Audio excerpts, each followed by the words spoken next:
Ghade, and today I am going to show you Oobleck experiment. So let's start.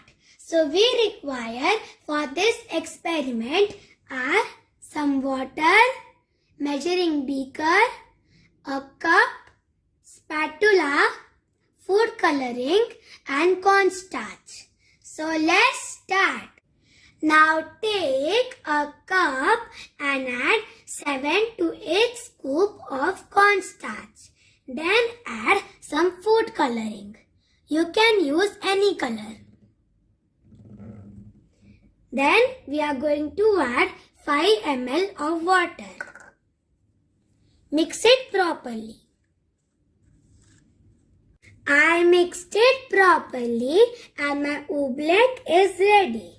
Look, it looks like a liquid. But when we apply pressure, it is a solid. Do you know why this happens? Let's find out the logic. Oobleck does not fall under the category of solids or liquids. It is a non-Newtonian fluid. It acts as a liquid until you apply pressure. Then it acts like a solid. So this is how to do Oobleck experiment. Thank you for watching this video. Till that time, bye-bye.